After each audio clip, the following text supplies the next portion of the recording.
Welcome back to State of Decay 2 and the Commune. 3 episodes ago, I set myself a goal, which is to clear out this collection of infestations that's down here. And I've slowly been making tiny amounts of progress in that direction, but I have still failed to complete it. So, I just cleared out the Plague Hearts last episode, and I was asserting that they were one of the main reasons I was not able to clear the infestations, because they just kept feeding plague zombies into the mix. So now that those, not all of the Plague Hearts are gone, I think there's at least one more still in that neighborhood that I haven't discovered yet, but enough of them are gone that I should be able... Gosh, so many zombies. I should be able to get down there and actually end those infestations. So, and there's a few reasons I want to go after those infestations. One was because I wanted the delicious materials inside the buildings. Those buildings with the materials, actually, those are the ones that I've already cleared out. So I might actually start by just grabbing those materials. So even if I end up, failing miserably, not clearing out the infestations, having a lot of problems, at least I'll have a trunk full of materials to take back, because I want to upgrade my infirmary. Oh, and that reminds me, actually, other base stuff that I should do includes triggering that again.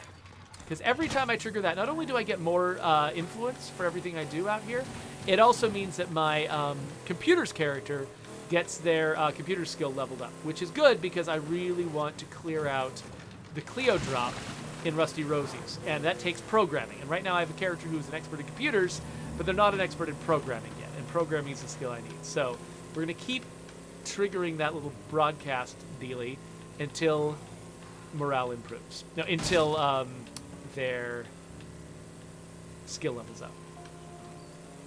All right, but, and this is something I actually forgot to do. I was actually hiding out in the very building that I'm about to go and loot. I just forgot to loot it. Well, actually, there is another spot up here that might also have materials. This spot might have materials. Does it have materials? Yes, it says it should. Killing plague zombies with ranged attacks. That's my current bounty that I'm focusing on. Unfortunately, I have killed enough Plague Hearts that I'm gonna have trouble running into plague zombies. But maybe at the end of this, if I've got enough bullets left. Ooh, good. Repair kit. Yes. Aha! Bullets! That was a surprise, actually. Well, let's take those back. I love ammo. Hello, everyone. Boink. Don't hit me. Oh, there's a plague zombie right over there. Oh, wait. Of course my character's tired. I wasn't thinking about the fact that I would be tired after a long session. I should probably... Because his character, he's got such terrible stamina, I should probably stop at an outpost. So yeah, so I'm going to try to grab some materials and things, but before I actually go after the infestations, I'm going to stop by an outpost and try to get myself some coffee so that this character isn't just his worst self the entire time. Because I'm having a hard enough time with his small amount of stamina as it is. Right, next stop, both of these sites. Smoke Rainbow Pony asks, who puts all those barriers back up after everyone drives through them? We actually, during earlier incarnations of the State of Decay 1 stream, Brant and I started calling that person Cletus. So there's somebody named Cletus who goes through all of our maps, fixes all the road signs. This car drives like a boat. Oh, crap. I can hear a feral coming. All right, I would really like to loot these buildings. Just trying to figure out, okay, where can I stop that will not just be suicide? How about right here? Okay, I don't see the feral.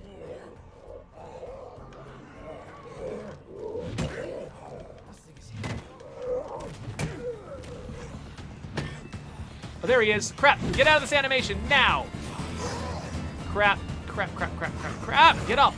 Nope, nope, nope, nope. Get. Stop it. What the heck? What was that crap? No. Stop it. Oh my gosh. I can't get into the car now because that invisible bloater.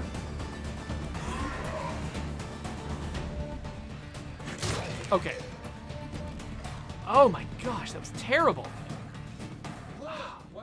I say invisible bloater. Like, I mean, it was probably plainly visible to someone who isn't me. I didn't see the bloater. Okay, a broken line of sight. Even when the zombies come in here, they won't immediately see me. So let's search some likely places. That's another bloater. Sheesh. For material rucksacks. There we go. That's basically what I wanted. So, let's get back to the car. Hopefully without all of these guys noticing me.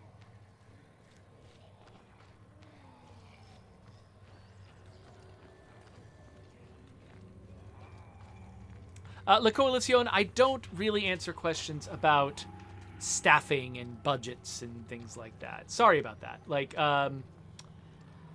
it's one of those things where, like, people who are doing, like, business research often want to know the answers to those questions, and that's not really something that it's my business to give out. So yeah, I can't really talk about team sizes, things like that.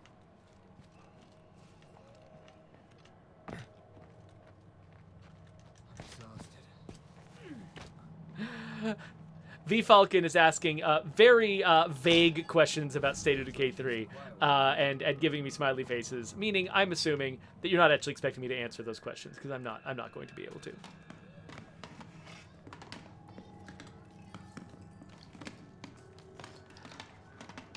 Coalition is asking me the odds of Daybreak getting anything new added to it. Unfortunately, like I'm not on that team anymore, and so I really want to avoid speaking for them, and making pronouncements about things. I would say that the challenge I can speak in general terms, not really about what we're actually going to do, but I can talk about sort of the challenges, which is Daybreak is kind of in a little bit of a vicious cycle, which is it's a pretty small game mode. Once you kind of get used to the sort of the one map and the one set of waves and the one everything, it can start to be repetitive. It's the kind of thing where it could potentially be really exciting and cool if there's a bunch of new content added, but the content's not there. And so people reasonably, keep suggesting that, like, oh man, I would play a lot more Daybreak if you added more content to Daybreak. But it's in a little bit of a vicious cycle because the fact that it was such a small mode, I mean, we built it, in just a few months after the release of State of Decay 2. It's such a small mode that not very many people play it. And so you end up in this weird situation where it's like a lot of people don't play it because it's small, but it stays small because a lot of people don't play it. Because most people, and we also don't add a lot to Heartland either. Here and there we'll make it, like when we went through and redid the map for Homecoming, we went back, we fixed the curbs in Marshall, and then we went back to Heartland and fixed the curbs there too, because that was a big nightmare. That was a fairly small tweak though. We haven't been going back and making big changes to Heartland because again, it's a smaller mode. Not everyone plays it, and so because most people are playing the core game all the time, changes that we make to the core game are much more impactful. They make a much bigger difference to people's experiences, and so it's difficult for us to justify making a big change to Daybreak when we don't really know for sure, because people aren't playing it right now. We don't actually know how many people would come back to Daybreak and play it if it changed or if it grew. Maybe it would be a lot of people, or maybe it would be almost no one. And if it's almost no one, then we'll feel silly for having spent a bunch of time on it. So here's my shot of espresso. Unfortunately, I'm still injured now, which is still going to be a problem. Let me drop off things I don't necessarily need. I'll bring some snacks with me. Not feeling great about my chances here. Let's also bring an energy drink, a bunch of energy drinks. I think that might make a difference. The thing that I don't have is first aid kits, because I'm pretty sure making first aid kits is a thing I can't do it in an Infirmary 2. I need an Infirmary 3, and I only get an Infirmary 3 when I'm finished with this mission.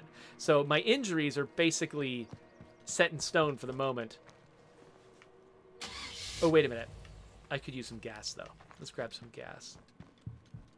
But hopefully next time I come out, my injuries will not necessarily be set in stone because I'll be able to make some stuff.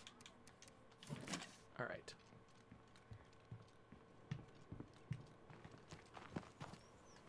Let's refuel.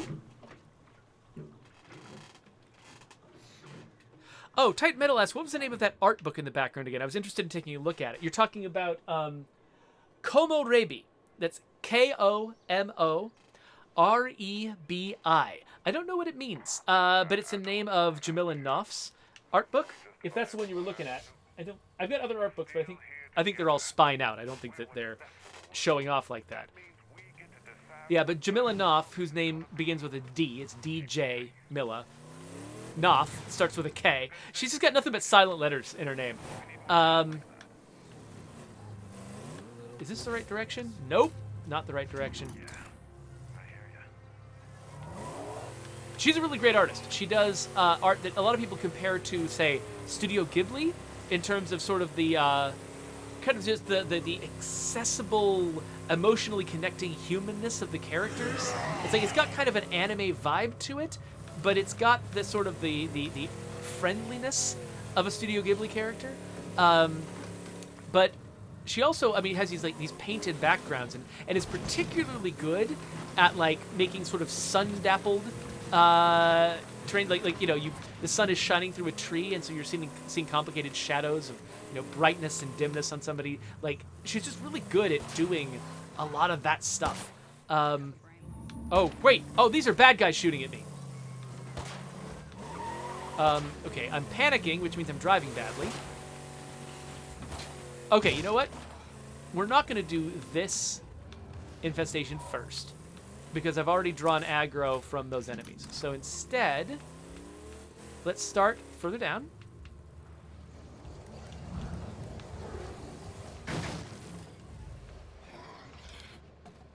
Okay, we've already drawn some aggro here. And unfortunately, I won't be able to use a lot of gunslinging because my stamina is so low.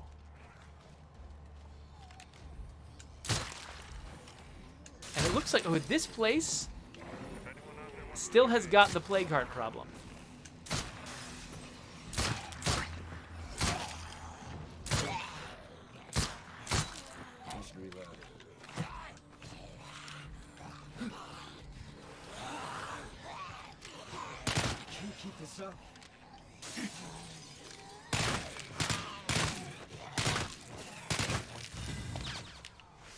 Okay. That was wasteful. I forgot to put this thing off full auto before I started using it. But we succeeded without even using any fire, so cool.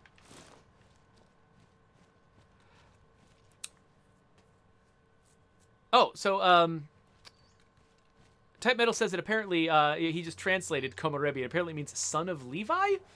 Oh, that's interesting.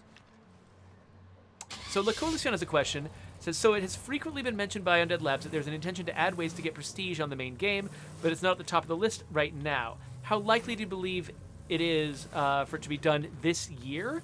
I mean, I think it's unlikely to be done this year. I mean, I'm not really speaking for the team. I don't really know. Don't quote me. I would not get your hopes up for that happening this year.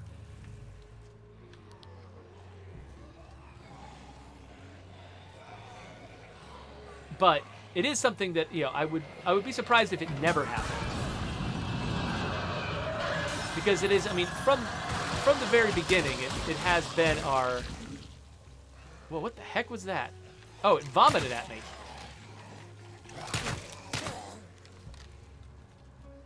Okay, there's one more. But yeah, like Prestige, like when I first suggested the idea of Prestige when we were making Daybreak, it was specifically with an eye towards being able to use it for other things in the future.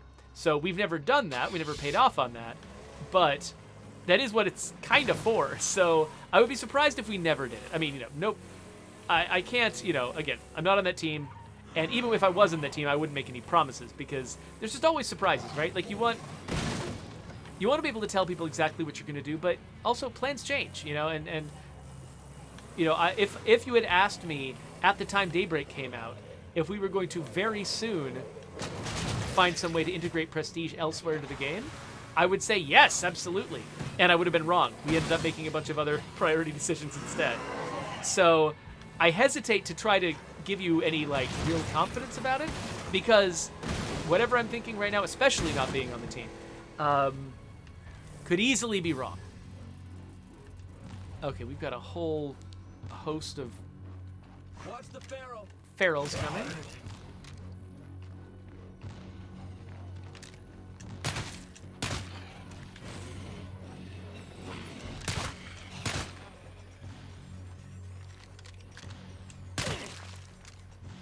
So I keep using bullets instead of consumables because the zombies are just they're not bunching up enough.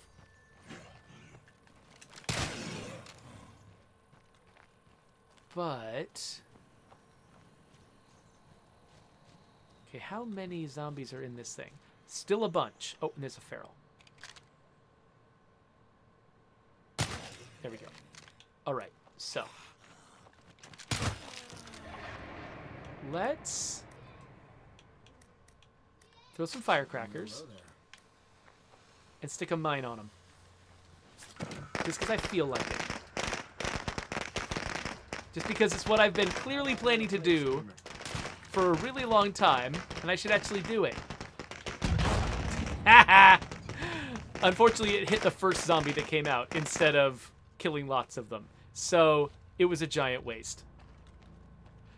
Oh, wait!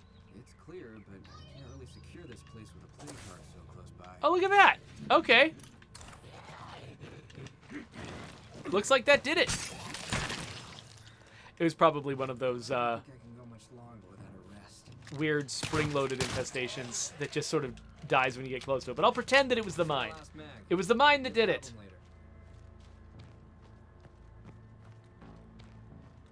So V Falcon says Red Talon is way too OP. Keep it hard to get. I'm glad that you've got. I'm glad you got my back on that one. I agree.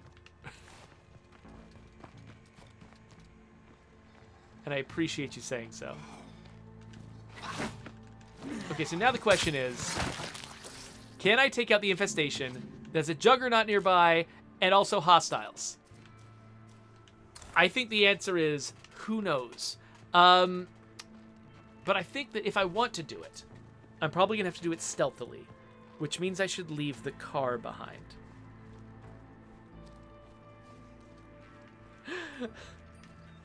Okay, I've gotten a lot of buzzes on my phone. Let me double check my text and make sure that there's nothing going on that is going to cause me a problem here.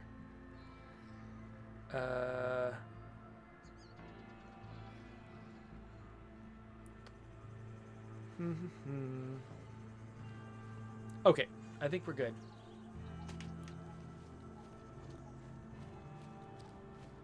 So I gotta go. Okay, I gotta go around these rocks. Maybe I should have at least driven. I'm gonna drive at least to the edge of those rocks. I don't want to have to go around them completely. If I get into trouble, I need to get in the car. Quintarius Quincy says, as someone who paid the $10 for Daybreak, I'm glad that Red Talon soldiers are still valuable. Yeah, that's the thing we have to contend with, right? It's like when people have spent money on a thing, it really does change the way that they think about that thing. And you have to take that into account. People feel differently about stuff they've bought than stuff they've got for free. That's one of the reasons why we offered all those special exclusive outfits and things like that to people who had bought different special iterations of the game. Even though we were making a lot of that stuff free when we released the Juggernaut edition, or at least, no additional charge when you buy the game at the, new price and stuff like that. We didn't want to make people who had spent money on the game feel like they'd made a mistake. You never want people to regret buying your game. And so that's why we included those exclusive outfits. It's because, it means that we created something that other people can't get, which is also sketchy, but we just really wanted to honor that investment that people had made in our game.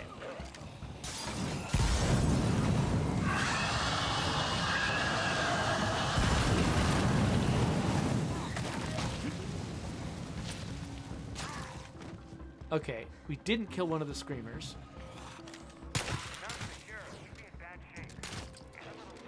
Oh, we did it! Yes! That actually was almost anticlimactic we did it so well. So, I would like to run back here, grab my car, and see if I can get one more backpack full of materials before we head home. Hey there, Corrupt Snake. Good to see you. Of course, yeah, this would not be a discussion of Red Talon if Coalition did not complain about logistics. So, true to form, Coalition. Well done.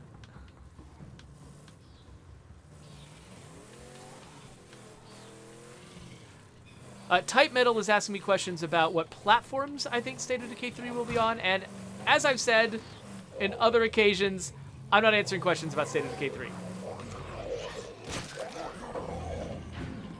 Drop the screamer now.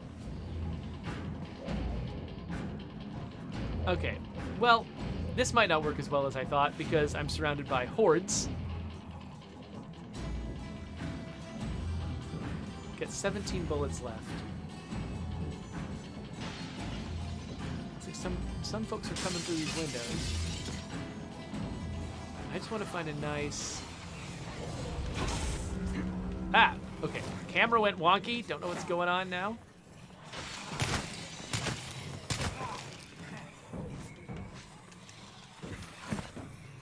All right. Well, it's now full of them. So...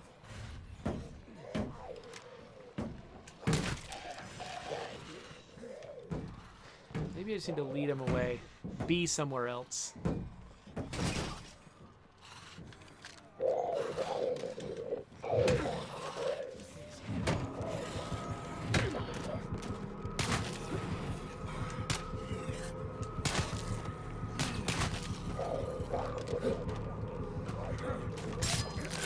I can pick them off a little bit.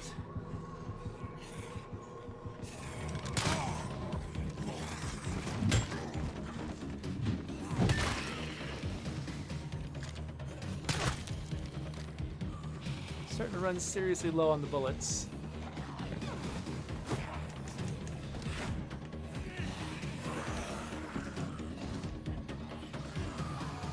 If they would, like, bunch up a little bit more, I could hit him with fire. Or if they bunch up a little bit less, I could just beat him up.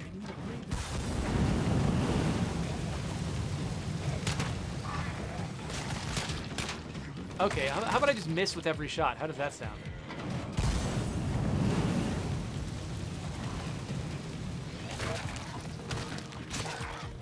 Okay, there we go. That's what I brought the fire for. Now, what's in here?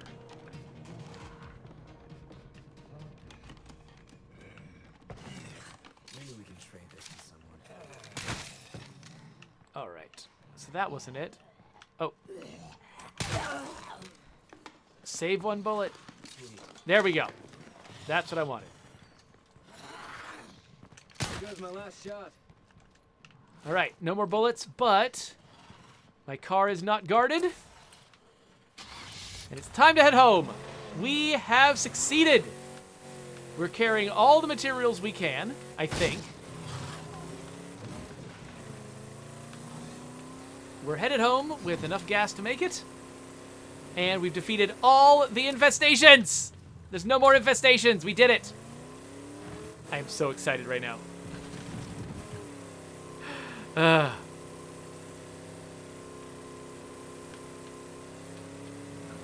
Smug Rainbow Pony says, typical Twitch chat. Streamer says, we don't talk about that, so all questions are geared toward it. Yeah, totally. I mean, I understand. I'm glad people are excited about State of Decay 3. That does make me happy.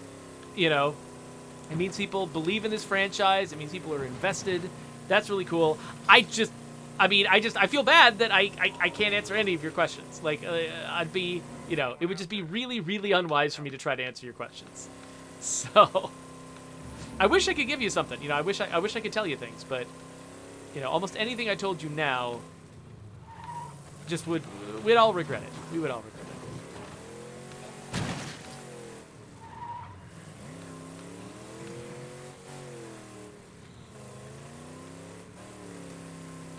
So Spec Ops 308 wants to know, what is the first game you started working on? That was back in 2002. I was a designer on Samurai Jack, The Shadow of Aku. I worked at a studio that did primarily games based on kids movies and kids TV properties and stuff like that. It was a kind of game that existed back then that exists a lot less now. You still see it. You know, there's like a Paw Patrol game and a Peppa Pig game that I just, you know, got for my son and stuff.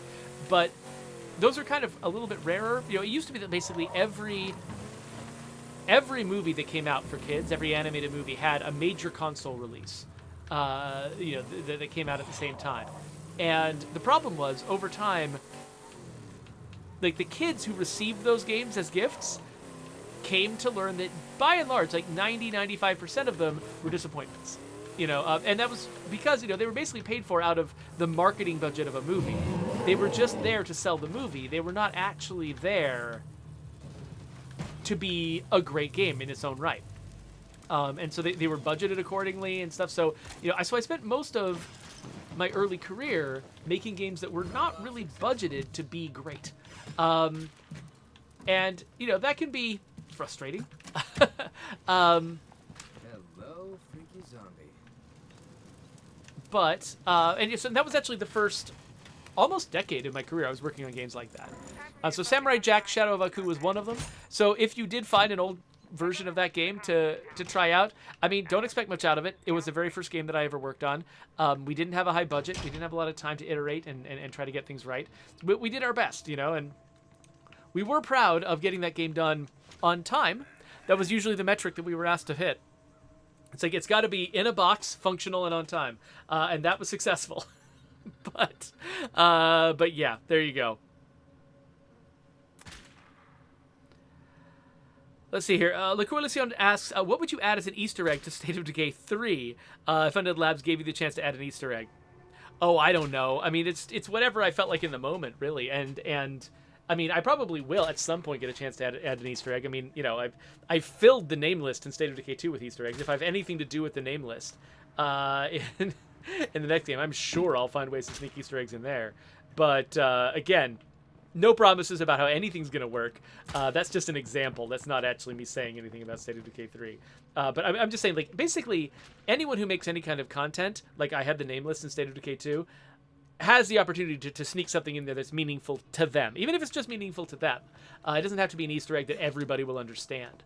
And so, yeah, so I'm going to have opportunities.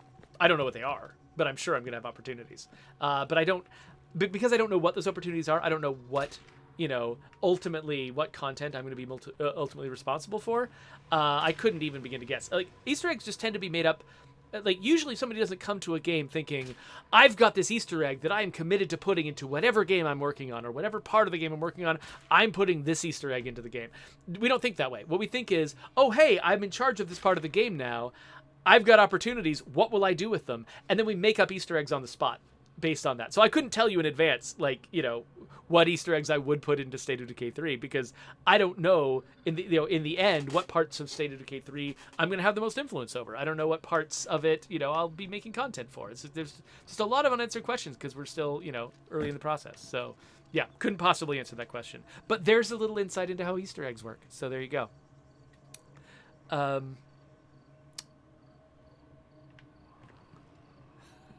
Type Metal is pointing out that I also have credits on Kung Fu Panda 2, video game based on that, and Shark Tale. Yeah, so Shark Tale was the second game that I worked on. I worked on the PC version, not the console version, which is the first Unreal game I worked on, actually. And then I also worked on, Kung Fu Panda 2. Kung Fu Panda 2 might be the most troubled project I ever worked on. It had the budget for it was non-existent. The publisher was kind of in the process of going out of business, and they were kind of scrambling for any opportunity to try to make some money back. And so they kind of stretched us beyond our limits. We made basically 3 completely different SKUs of that game for a low budget for one SKU. A SKU, by the way, it's a stock keeping unit. It's a word for like different versions of the game. Like if you made a different editions of the game that cost different amounts, or if you made different games versions of the game for different consoles. Each of them basically whatever distinctions there are between different versions of the game that would be stored on shelves a different way, cost different amounts, or have different covers. If they're different in any way, they're a different SKU. So we made like 3 completely different SKUs of that game that were like mechanically different. The game was fundamentally different for the budget of one, and that budget would have been low for one game. So we had no time or money to make that game any good. We got it functional, and I missed the first 6 months of Calliope's life. So was it worth it? Probably not. I didn't feel like, I didn't have a lot of options at that point in my career, though. But it was right after that when the studio that I worked for was purchased by a company that made mobile games. And so that's when I switched from making those. That game was kind of part of the death throes of that classic old, kids games based on movies thing. That used to be a thing that, kids learned that those games were typically not very good, and then they grew up. That would let me harvest a poison gland from that bloater. Oh, don't say that, Guillermo. We were just talking about how that's not a real thing. Oh, Guillermo. You jerk. Anyway, the kids who experience those games are now adults making purchasing decisions, and they don't buy them. And that was, that meant that the business model the studio worked at just didn't work anymore. And so, so they got bought by a mobile company. We started making mobile games. And then it was, after I was done making mobile games and I'd, sort of spent a lot of time thinking about a zombie mobile game that I wanted to make, that I found Undead Labs and went to work there. Corrupt Snake asks, is it possible to add a time clock on State of Decay 2 to know when nighttime is coming? Yes, it's possible, and it's something we should have done a long time ago. So that's how we talk about it to each other. We keep being exasperated with ourselves that we haven't done this yet because it's such an obviously necessary thing, and we just haven't done it. So I'm sorry about that. At some point, I really hope that we do. I don't think there's anyone on State of Decay 2 who would disagree with me on that. It's just, we're in the middle of some other stuff. We got to get that stuff done, but we'll see. Because that would definitely be, I mean, you're right. For obvious reasons, that would be a boon to the game.